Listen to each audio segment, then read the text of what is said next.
25వ తేదీ మధ్యాహ్నం 1:32 నుంచి 27వ తేదీ సాయంత్రం 4:41 వరకు ఉండేటటువంటి సమయాన్ని పరిశీలిస్తే ఇది వృషభ రాశి వారికి కొద్దిగా ప్రతికూలమైనటువంటి స్థితిగా ఉండబోతుంది.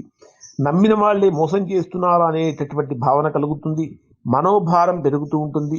నిద్రలేమి పెరుగుతూ ఉంటుంది. అనవసరమైనటువంటి ఖర్చులు పెరుగుతూ ఉంటాయి.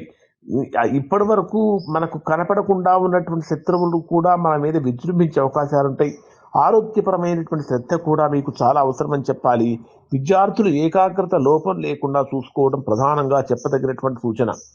ఇక 27వ తేదీ సాయంత్రం 4:41 నుంచి 29వ తేదీ సాయంత్రం 6:30 వరకు ఉండేటటువంటి సమయంలో ఇది అత్యంత అనుకూలమైనటువంటి శుభయోగంగా శుభకాలంగా వర్ణించబడుతుంది. ఇక్కడ మీకు మరలా కోల్పోయినటువంటివన్నీ కూడా మీరు తిరిగి పొందుతూ ఉంటారు. ఆర్థికపరమైనటువంటి స్థిరత్వం కలుగుతూ ఉంటుంది. కుటుంబ సుఖం కలుగుతూ ఉంటుంది. ఉద్యోగంలో ప్రశంసలు పొందుతూ ఉంటాయి. వ్యాపారంలో లాభాలు కలుగుతూ ఉంటాయి. వివాహ విషయాలలో శుభమైన నిర్ణయాలు తీసుకోవడానికి అనుకూలత ఏర్పడుతుంది. శుక్రవారం రోజున లక్ష్మీదేవికి తెల్ల పూలతో కనుక పూజ చేసినట్లయితే మంచి ఫలితాలు పొందుతారు.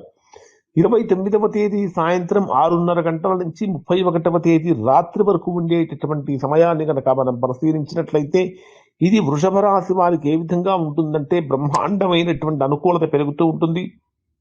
ఆర్థికపరమైనటువంటి లాభాలు కలుగుతూ ఉంటాయి. సేవింగ్స్ గురించి, పెట్టుబడుల గురించి మీ ఆలోచనలు మారుతూ ఉంటాయి. మీ మాటల వల్లే లాభం ఉంటుంది.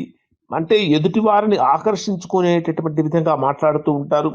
బ్రహ్మాండమైనటువంటి సేవింగ్స్ చేయడం కోసం చేసే ప్రయత్నాలు ఫలిస్తూ ఉంటాయి. అలానే రావాల్సిన ధనం అంతా కూడా చక్కగా చేతికి అందుతూ ఉంటుంది. మీ యొక్క వాక్చాతుర్యంతో శత్రువులను కూడా మిత్రులుగా చేసుకోగలిగిన శక్తి సామర్థ్యాలు మీలో ఉంటాయి.